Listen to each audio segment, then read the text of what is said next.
به ونتوكل عليه ونعوذ بالله من شرور أنفسنا ومن سيئات أعمالنا من يهده الله فلا مضل له ومن يضلله فلا هادي له ونشهد أن لا إله إلا الله وحده لا شريك له ونشهد أن سيدنا ومولانا وحبيبنا وشفيعنا محمدا عبده ورسوله أرسله إلى الناس كافة بشيرا ونذيرا وداعيا إلى الله بإذنه وسراجا منيرا صلى الله تعالى عليه وعلى آله وصحبه وبارك وسلم تسليما كثيرا كثيرا. بزرگوں اور بھائیوں، کل بات یہاں تک پہنچی تھی کہ حضرت فاروق اعظم رضی اللہ تعالی عنہ نے حضرت صدیق اکبر رضی اللہ تعالی عنہ کو یہ مشورہ دیا کہ یمامہ کی لڑائی میں حفاظ قرآن، قرآن کریم کے حافظ صحابہ بہت بڑی تعداد میں شہید ہو گئے. اگر خدا نہ خواستہ یہی صورتحال چلتی رہی اور آئندہ جنگوں میں اسی طرح سے قرآن کریم کے حفاظ شہید ہوتے رہے تو اندیشہ ہے کہ قرآن کریم محفوظ نہ رہے، کیونکہ قرآن کی حفاظت جو اللہ فرمانے والے وہ حافظوں کے ذریعے سے فرمانے والے ہیں. حافظ نہیں رہیں گے تو کہاں سے حفاظت رہے گی؟ لہذا قرآن کریم کو سرکاری ریکارڈ میں لے لیا جائے، جمع کر لیا جائے یعنی سرکاری ریکارڈ میں لے لیا جائے. ظاہر ہے کہ جو سرکاری ریکارڈ میں ہے اس میں کوئی خرد برد نہیں کر سکتا، اس میں کوئی کمی بیشی کرے، اس میں کچھ کرے، ایسا نہیں کر سکتا. حضرت صدیق کو پہلے تذبذب ہوا اور وہ یہ فرماتے رہے کہ جو کام حضور نے نہیں کیا وہ میں کیسے کروں، لیکن بعد میں اللہ نے شرح صدر کر دیا تو انہوں نے حضرت زید بن ثابت رضی اللہ تعالیٰ عنہ کو بلایا. وہ ایک نوجوان صحابی تھے اور وہی لکھنے والوں میں ان کا شمار تھا، اور ان کے سامنے یہ پرپز رکھا کہ ایسا آپ کام کریں. انہوں نے بھی یہی کہا کہ جو کام حضور نے نہیں کیا وہ آپ دونوں بزرگ کیسے کر رہے ہیں. حضرت ابو بکر ان سے اس موضوع پر مسلسل بات کرتے رہے یہاں تک کہ اللہ نے ان کا بھی شرح سینہ کھول دیا. چنانچہ انہوں نے کام شروع کیا اور صحابہ میں یہ اعلان کیا کہ جس کے پاس قرآن کریم کی اوریجنل تحریریں ہیں جو حضور اکرم صلی اللہ تعالی علیہ وسلم کے سامنے لکھی گئی اور لکھنے کے بعد حضور نے ملاحظہ بھی فرمایا ہے. جب کاتبین وحی لکھتے تھے تو لکھنے کے بعد حضور اسے ملاحظہ بھی فرماتے تھے، کیونکہ حضرت جبرائیل یہ بھی ہدایت دے کر جاتے تھے کہ اس حرف کو یوں لکھا جائے. اسی کو قرآن کا رسم الخط کہتے ہیں. تو حضور وہ بھی دیکھتے تھے، ملاحظہ فرماتے تھے کہ جیسی حضرت جبرائیل کی ہدایت ہے اس کے مطابق وہ لفظ لکھا گیا یا نہیں لکھا گیا. تو حضور کے زمانے میں لکھا گیا، حضور کے سامنے لکھا گیا، حضور کے حکم سے لکھا گیا. لکھنے کے بعد حضور نے ملاحظہ فرمایا یہ ہے اوریجنل تحریر. پھر دوسری اس میں سے کاپیاں ہوئی، نقلیں ہوئی. نقلیں نہیں چاہیے بلکہ قرآن کریم کی اوریجنل تحریر چاہیے، اور اس پر 2 گواہ چاہیے کہ یہ تحریر اوریجنل ہے. تو ہر آدمی وہ اوریجنل تحریر لائے اور 2 گواہ لائے. اس میں ایک گواہ تو وہ صحابی جن کے پاس وہ تحریر محفوظ ہے، ایک تو وہ گواہ، اور ایک گواہ اور چاہیے، اور 2 گواہیوں کے ساتھ وہ تحریریں لاؤ. چنانچہ فٹافٹ اعلان ہوا، اور جن جن صحابہ کو، مدینہ بہت بڑا شہر نہیں تھا، اعلان ہوا اور فٹافٹ جن کے پاس، کیونکہ ہر ایک نے وہ تحریریں جان سے زیادہ محفوظ رکھی تھی، تو ہر ایک لے کر آیا. اور یہ جو قید تھی کہ 2 گواہ لاؤ، ایک اپنے علاوہ ایک گواہ اور بھی لاؤ کہ یہ اوریجنل تحریر ہے، اس میں بھی کوئی دشواری نہیں تھی. وہ بھی فٹافٹ گواہیاں بھی 2 گواہیاں اور تحریریں کہ یہ اوریجنل تحریر ہے، دوسرا لاتا ہے کہ یہ اوریجنل تحریر ہے. ایسا سب قرآن اکٹھا ہو گیا، تمام تحریریں اکٹھا ہو گئی. جب تحریریں اکٹھا ہو گئی تو ان تحریروں کو جوڑا، کیونکہ وہ سب الگ الگ تھی، کوئی ہڈی پر ہے، کوئی کھال پر ہے، کوئی چھال پر ہے، کوئی پتے پر ہے، کوئی پتلے پتھر پر ہے، مختلف تحریریں ہیں، تو ان کو سب کو جوڑا، جیسا موجودہ قرآن ہے اس قرآن کے اعتبار سے کیا، تو مکمل تحریریں آ گئی. سورہ احزاب کی 2 آیتیں نہیں ہیں، من المؤمنین رجال صدقوا ما عاهدوا اللہ علیہ، یہاں سے 2 آیتیں نہیں ہیں. پھر اعلان کیا گیا کہ بھئی 2 آیتیں سورہ احزاب میں سے اس کی تحریر نہیں آئی، باقی سب تحریریں پورے قرآن کی آ گئی، یہ 2 آیتیں نہیں آئی. تو جن صحابی کے پاس تھا انہوں نے کھڑے ہو کر عرض کیا کہ وہ تحریر تو میرے پاس ہے، اوریجنل ہے، مگر میں دوسرا گواہ ڈھونڈتا ہوں، وہ مجھے کوئی نہیں ملا، تو اس لیے میں نہیں لایا. کوئی دوسرا گواہ ملے اوریجنل ہونے کا تو میں پیش کروں، مجھے اب تک کوئی گواہ نہیں ملا. تو ان سے کہا گیا کہ لاؤ دیکھیں. چنانچہ وہ تحریر لائے تو اتفاق بائی چانس وہ لکھا ہوا حضرت زید بن ثابت ہی کا، وہ جو 16 کاتبین وہی تھے، تو کوئی تحریر کسی صحابی کی، کوئی کسی کی، یہ جو تحریر تھی وہ حضرت زید بن ثابت کی. وہ دیکھتے ہی انہوں نے کہا یہ تو میری تحریر ہے، میں گواہ ہوں اس کا. تو 2 گواہ ہو گئے، ایک تو جس کے پاس تحریر تھی اور ایک حضرت زید بن ثابت اس کے گواہ ہو گئے، کیونکہ وہ ان کی تحریر تھی. اب تمام تحریریں آ گئی، سب اوریجنل تحریریں آ گئی. اب حضرت زید بن ثابت نے یہ کیا کہ حافظ کو بٹھایا، ایک حافظ کو، اور بھئی الحمدللہ رب العالمین سے وہ پڑھنا شروع کرے گا، اور وہ تحریریں اس حفظ سے ملائیں گے، وہ پڑھتا جائے گا، یہ ملاتے جائیں گے. ایسا وہ حافظ نے پورا قرآن کریم والناس تک پڑھا اور پوری تحریریں انہوں نے ملائی.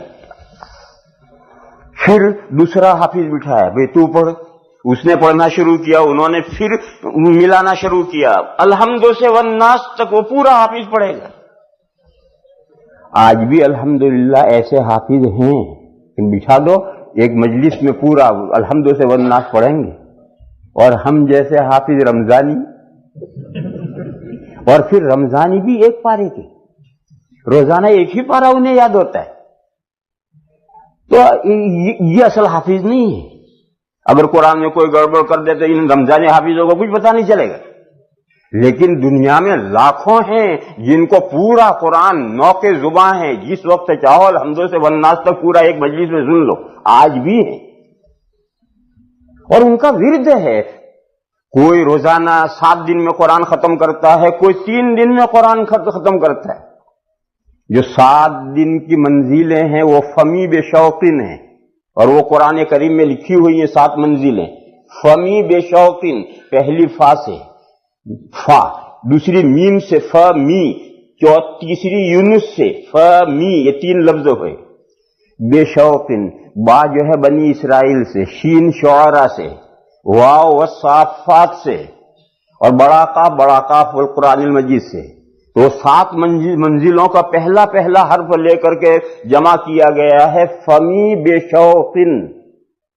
ایک دوسرا ورد ہے منزل فیل، یعنی 3 دن میں قرآن ختم، پہلی فاتحہ سے فا، دوسری یا یونس سے، اور تیسری لقمان سے، اور یہ 3 حرف مل کر کے ہو گئے فیل. اور فیل کے معنی ہاتھی. ہاتھی بہت بڑا جانور ہوتا ہے، تو بڑی بڑی منزلیں ہیں، اس لیے اس کا نام منزل فیل ہے. اور 3 دن سے کم میں قرآن کریم ختم کرنے کی عام طور پر اجازت نہیں. کم سے کم 3 دن میں، اس سے کم میں ختم نہیں کرنا چاہیے عام طور پر. عام طور پر کا مطلب کسی دن سمجھاؤں گا. تو اس وقت میں جو بھی صحابہ تھے، رمضانی کوئی نہیں تھا، جو بھی صحابی تھے وہ سب جو حافظ تھے وہ سب حافظ تھے. ایسے کئی کئی حافظوں کو بٹھا کر کے شروع سے آخر تک پڑھوایا اور اس کو ملایا. اور جب بالکل اطمینان ہو گیا کہ بالکل حرف حرف جو لوگوں کو یاد ہے اس کے مطابق یہ حرف حرف ہے، اصل مدار تو یاد پر ہے. جب یہ اطمینان ہو گیا تو حضرت زید بن ثابت نے اس کی نقل کی، اور نقل بھی الگ الگ کی. جیسے یہ الگ الگ تھے ایسے ہی الگ الگ چیزوں پر نقل کی پوری مکمل. اور نقل کرنے کے بعد وہ نقل اور یہ اصل ملائی. پھر وہ جو نقل ہے اسے حافظوں کے حفظ سے ملایا، اور یہ سب کر کے پھر یہ نقل ایک تھیلے میں بھر کر حضرت صدیق اکبر کو وہ تھیلا دے دیے. حضرت صدیق کا یہ سرکاری ریکارڈ میں قرآن چلا گیا، اور جو اوریجنل تحریریں تھی وہ جس کی تھی انہیں واپس کر دی گئی، حضور نے ان کو دی تھی، لہذا وہ نہیں رکھی گئی. وہ جس کی تحریریں تھی وہ سب کو، ہر ایک کو جس کی تحریریں تھی واپس کر دی. حضرت صدیق اکبر رضی اللہ تعالیٰ عنہ نے یہ تھیلا اپنی صاحبزادی حضرت عائشہ کے پاس رکھوا لیے ان کی حفاظت میں، کہ اس وقت حکومت کا کوئی اتنا بڑا ہوا معاملہ نہیں تھا، اور ہر چیز کا کمرہ اور ہر چیز کا لاکر اور ہر چیز کا ریکارڈ اور یہ سب سلسلہ نہیں تھا. وہ سارا تھیلا حضرت عائشہ کے پاس رکھ دیے، اور کبھی اس تھیلے کو کھولنے کی نوبت نہیں آئی، ضرورت ہی نہیں پڑی. ادھر یہ ہوا کہ اس پہلی جنگ میں 500 حافظ شہید ہو گئے، تو مسلمانوں نے حفظ کی رفتار تیز کر دی. پہلے مہینے میں 2 حافظ ہوتے جب 10 ہونے لگے. معلوم ہوا اچھا پھر اللہ کا ایسا کرنا کہ جیسی صورتحال یہاں یمامہ میں پیش آئی تھی پھر ایسی صورتحال آگے نہیں پیش آئی. روم کی حکومت سے جنگیں ہوئی اور ایران سے جنگیں ہوئی، مگر پھر ایسی صورت نہیں پیش آئی کہ صحابہ بہت بڑی تعداد میں شہید ہو گئے ہوں. حافظ صحابہ ایسی نوبت نہیں آئی. لیکن حفظ کی مسلمانوں میں اتنا رواج بڑھ گیا اس حفظ کا، تو جو خطرہ تھا وہ تو خطرہ تو پیش آیا نہیں، وہ تو ٹل گیا. اور یہ ریکارڈ میں جو حضرت صدیق اکبر کے یہاں آیا وہ تھیلا حضرت عائشہ کے پاس محفوظ رہا. حضرت صدیق اکبر کا 2 سال کے بعد انتقال ہوا. حضرت فاروق اعظم خلیفہ بنے تو انہوں نے وہ تھیلا حضرت عائشہ کے پاس سے لے کر حضرت حفصہ کے پاس رکھ دیا. حضرت عائشہ یہ حضرت صدیق اکبر کی صاحبزادی تھی اور ام المومنین تھی، اور حضرت حفصہ یہ حضرت عمر کی صاحبزادی تھی اور یہ بھی ام المومنین تھی. تو وہاں سے لے کر یہاں رکھا. کیوں؟ حضرت عائشہ امت کی ماں ہیں مگر اجنبی ہیں، اور یہ بیٹی ہے، تو جب دیکھنا ہو اگر کوئی چیز ضرورت پڑے دیکھنے کی تو بے تکلف جا کر آدمی بیٹی کے یہاں دیکھا سکتا ہے.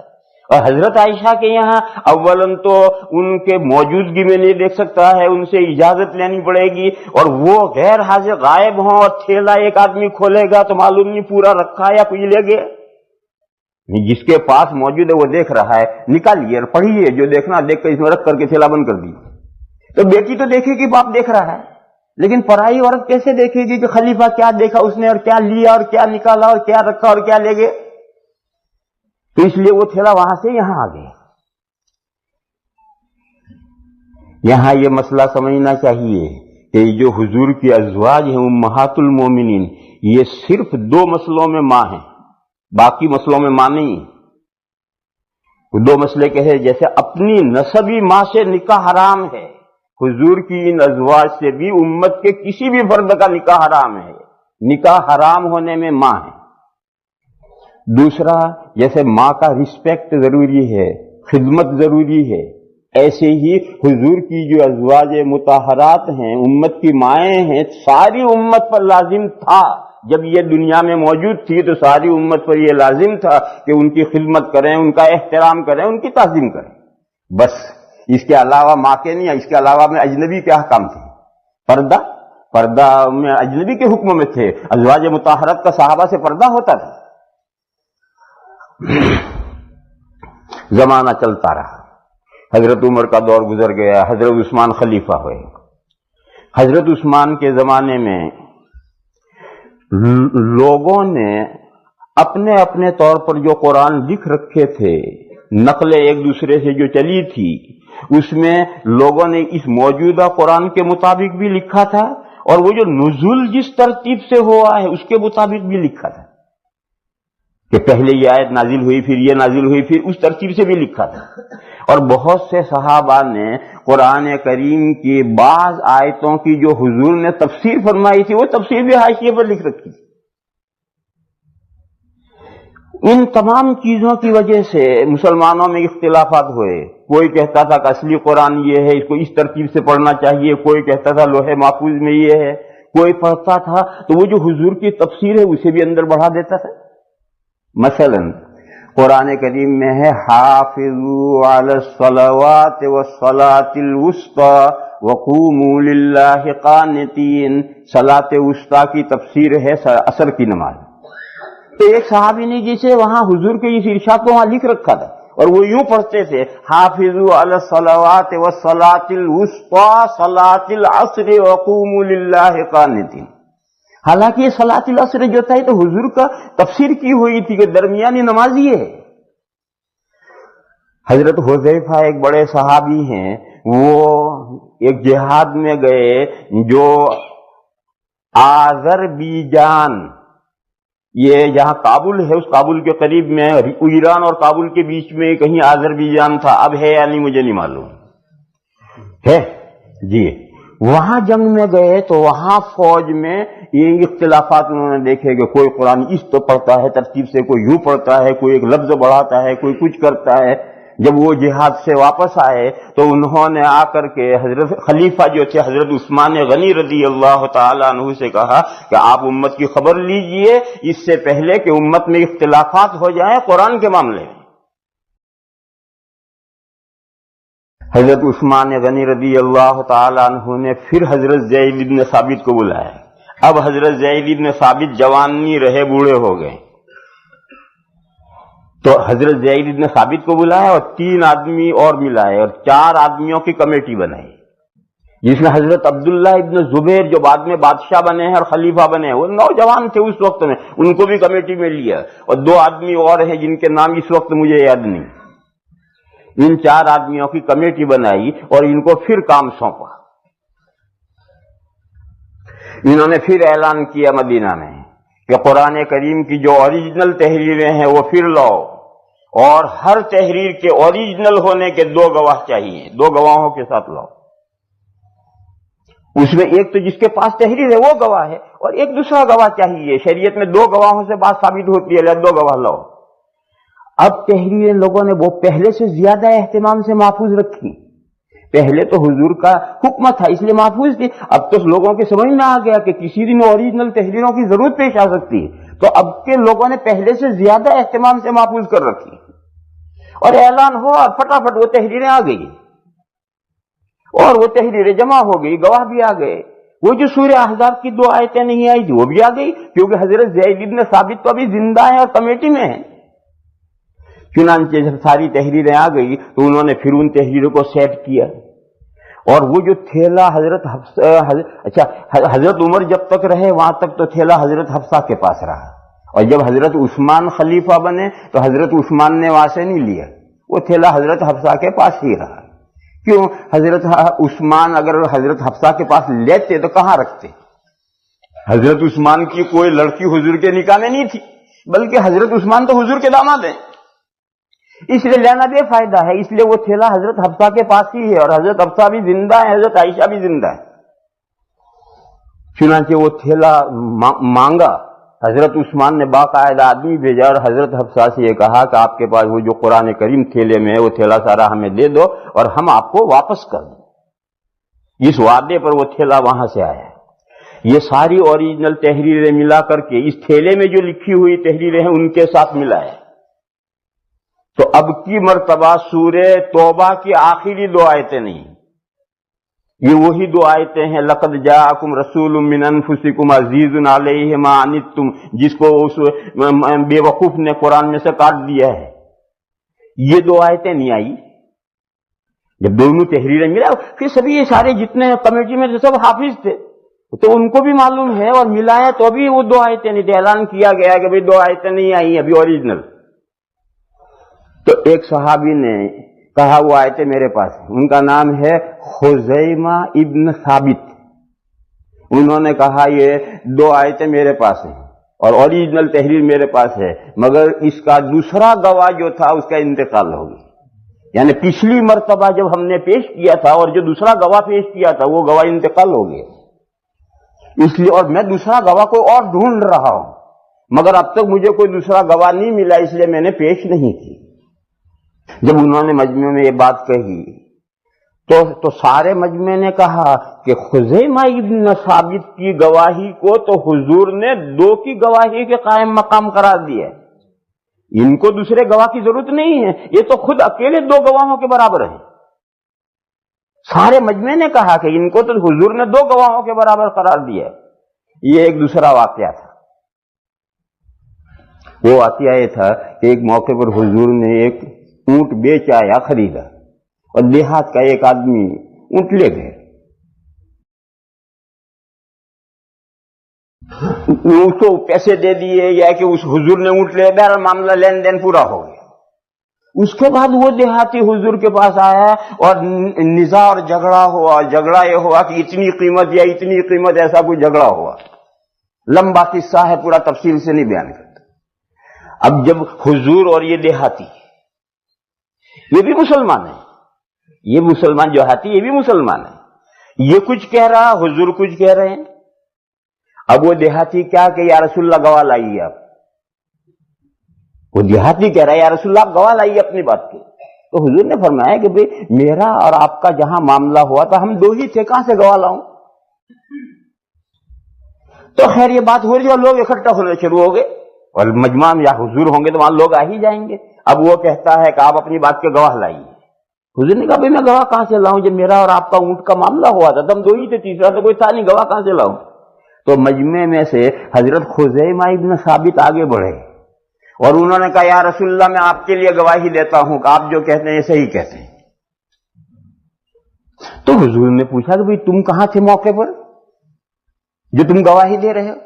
تو انہوں نے کہا کہ یا رسول اللہ آپ 7ویں آسمان پر کی اور لوح محفوظ کی خبریں ہمیں دیتے ہیں اور ہم تصدیق کرتے ہیں کہ یا رسول اللہ آپ نے صحیح فرمایا، تو کیا اونٹ کے معاملے میں 4 پیسے کے معاملے میں آپ جھوٹ بولیں گے؟ اس لیے میں چاہے اس موقع پر نہیں تھا مگر میں گواہی دیتا ہوں کہ آپ صحیح فرما رہے ہیں۔ اس دن حضور نے خوش ہو کر فرمایا تھا کہ آئندہ خزیمہ جس معاملے میں گواہی دیں گے ان کی گواہی 2 گواہوں کے قائم مقام۔ یہ واقعہ گزر گیا تھا، وہ واقعہ لوگوں کو آج یاد آیا اور سب لوگوں نے کہا کہ ان کو دوسرے گواہ کی ضرورت نہیں ہے، ان کی گواہی کو تو حضور نے 2 کے قائم مقام قرار دیا۔ چنانچہ وہ اوریجنل تحریر لے لی گئی ان سے، اور اب یہ 2 تحریریں ملائی، یہ اوریجنل اور وہ حضرت حفصہ والے تھیلے کی تحریریں، دونوں سیم ہیں۔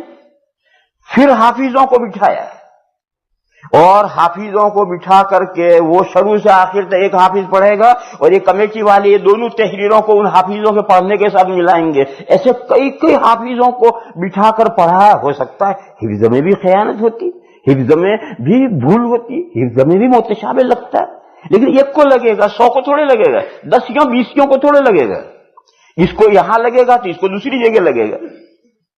جب حافظوں کے حفظ سے ملا کر اطمینان ہو گیا تو اس کمیٹی نے ان تحریروں کو سامنے رکھ کر کے 5 یا 6 قرآن کے نسخے تیار کیے،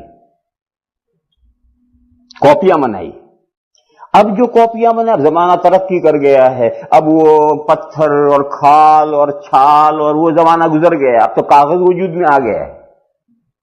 چنانچہ وہ پوری 6 نسخے یا 7 نسخے، 6 یا 7 کاپیاں تیار کی اور اس کو باقاعدہ کاغذ پر لکھا اور جلد اس کی بنائی، اس طرح سے فولڈ جلد، اور پھر پہلا ورق، دوسرا ورق، تیسرا ورق، یہ ورق آپس میں جوڑے ہوئے نہیں تھے، ایسے سارا قرآن 2 گتوں کے بیچ میں ورق رکھے ہوئے ہیں۔ اس طرح سے حضرت عثمان نے، اور یہی الجزائر میں چلے جاؤ وہ آج بھی قرآن ایسا ہی چھاپتے ہیں، اور آپ کو سیتے نہیں، وہ کہتے ہیں حضرت عثمان نے ایسا ہی کیا تھا۔ خامخواہ کی بات ہے، حضرت عثمان نے کہاں چھاپا تھا، تم چھاپتے کیوں؟ بہرحال اس طریقے سے تیار ہوا نسخہ۔ جب یہ نسخے تیار ہو گئے تو جو اصل جو تھے وہ تو صحابہ کو، جن کی تحریر امانت واپس کر دی، اور حضرت حفصہ والا تھیلا وہ بھر کر حضرت حفصہ کو پہنچا دیا گیا. اور یہ 6 یا 7 جو کاپیاں تھی، ان میں سے ہر قرآن اسلامی مملکت کے بڑے شہر میں جامع مسجد میں رکھوا دیا.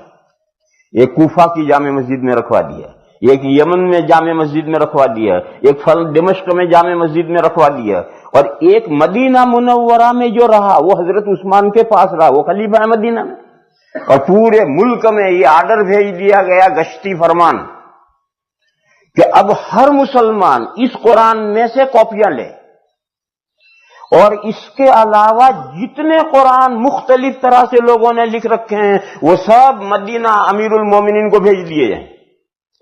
چنانچہ سارے ملک میں سے جو بھی دوسرے قرآن لکھے ہوئے تھے کہ نزول کی ترتیب سے یا اس ترتیب سے یا اندر کوئی تفسیر کا کلمہ بڑھا رکھا تھا، وہ سب قرآن حضرت عثمان کے پاس چلے گئے. اور حضرت عثمان غنی رضی اللہ تعالیٰ عنہ نے وہ سارے قرآن کریم جلا دیے. اور یہ قرآن ملک کے تمام بڑے شہروں کے اندر رکھ دیا گیا، اور یہ کہا کہ اس میں سے قرآن کریم کی کاپیاں بناؤ. اور پھر وہی قرآن کریم کی کاپیاں چلتی رہی، اور آج تک اسی طرح سے قرآن کریم چل رہا ہے. اب 2 باتیں سمجھتے ہیں. ایک تو درمیان میں سمجھو کہ حضرت عثمان غنی رضی اللہ تعالیٰ عنہ نے قرآن کریم جلا دیا.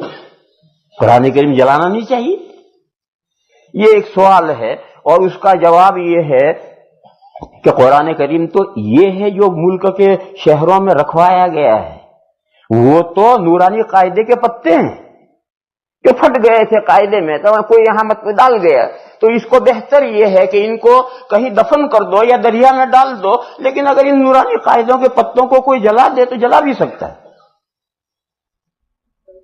دوسرا جواب یہ دیا ہے، یہ بہت ساری کتابوں میں ہے. دوسری جواب یہ دیا ہے کہ دفن کرتے اور کوئی چپکے سے نکال لیتا، پانی میں ڈالتے، وہاں سے کوئی لے لیتا. اسے بالکل ختم کرنا ایسا کر رہے ہی نہیں، آگے کوئی جھگڑے کا سوال ہی نہ پیدا ہو. اس کا یہی راستہ ہے، اس کے علاوہ کوئی راستہ ہی نہیں. الغرض یہ ساری بحث آئی ہے. اور یہ کہ حضرت عثمان نے جلائے کیوں، اور جلانا جب جائز نہیں تو ایسا کیوں ہوا، وہ ایک الگ مسئلہ ہے، اور علماء کے طے کرنے کا مسئلہ، سمجھنے کا مسئلہ ہے. آپ کے سمجھنے کا مسئلہ تو یہ ہے کہ قرآن کریم کو جلایا نہیں جائے گا. اور حضرت عثمان نے جو جلایا تھا وہ کوئی مصلحت تھی. اس کی دوسری مثال، حضرت علی کرم اللہ تعالی وجہہ کے زمانے میں کچھ لوگ پکڑ کے لائے گئے جو حضرت علی کو خدا کہتے تھے. وہ حضرت علی کے دربار میں لائے کہ حضرت علی نے بتیرا سمجھایا ہے کہ میں خدا نہیں ہوں، میں تو اللہ کا ایک معمولی بندہ ہوں. کہنے نہیں، آپ ہی خدا. خدا کہہ رہا میں خدا نہیں ہوں، بندے کہہ رہے ہیں آپ ہی خدا. حضرت علی نے حکم دیا کہ ان سب کو زندہ جلا دو. چنانچہ وہ سارے زندہ جلا دیے گئے، جلتے رہے اور علی خدا یہی کہتے رہے، اور اسی میں جل کے مر گئے. جب یہ واقعہ یہ کوفہ میں پیش آئے، کوفہ سے بصرہ ہے 150 کلومیٹر. بصرے میں قاضی تھے حضرت ابن عباس، یہ حضرت علی کے چچا بھائی ہیں، بڑے عالم ہیں. ان کو جب یہ واقعہ معلوم ہوا تو انہوں نے اس پر تنقید کی اور یہ کہا کہ آگ میں نہیں جلانا چاہیے، حضور نے آگ میں جلانے سے منع کیا. میری کورٹ میں، وہ بھی قاضی تھے، کہا میری کورٹ میں یہ معاملہ آتا تو میں انہیں قتل کروا دیتا، کیونکہ حضور کا یہ حکم ہے کہ جو اپنا دین بدل دے اسے قتل کرو. میں اسے قتل کرواتا، آگ میں نہیں جلاتا.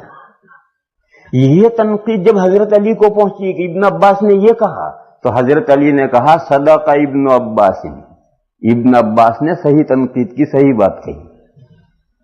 صدق ابن عباس کا مطلب ہے کہ ابن حضرت علی شریعت کا یہ حکم جانتے تھے کہ کسی کو زندہ جلانے کی سزا نہیں دینی چاہیے، جبھی تو صدقہ کہا. پھر جب وہ جانتے تھے شریعت کا یہ حکم تو پھر کیوں جلایا حضرت علی نے؟ کوئی مصلحت اور کوئی حکمت ہوگی. اب اس کے ہمیں کوئی پوری ڈیٹیل معلوم ہونی ضروری نہیں ہے. اللہ کا اور شریعت کا حکم وہ جانتے ہیں اور پھر انہوں نے جلایا ہے تو کوئی حکمت اور مصلحت ہوگی. اور ہر حکمت اور مصلحت کا ہمیں معلوم ہونا ضروری نہیں ہے. اور اگر آپ سمجھنا چاہیں تو میں سمجھا دوں. جس حدیث میں یہ ہے کہ آگ کی سزا مت دو، اس میں یہ ہے کہ آگ کی سزا اللہ ہی کے شائن شان ہے کہ وہ بندوں کو جہنم میں ڈالیں. کسی اللہ کے علاوہ کسی کے لیے مناسب نہیں ہے کہ وہ کسی کو آگ کی سزا دے. یہ حدیث شریف. تو اللہ تو آگ کی سزا دیتے ہیں اور دے سکتے ہیں. یہ جو جلائے گئے تھے ان کے اللہ تو حضرت علی تھے.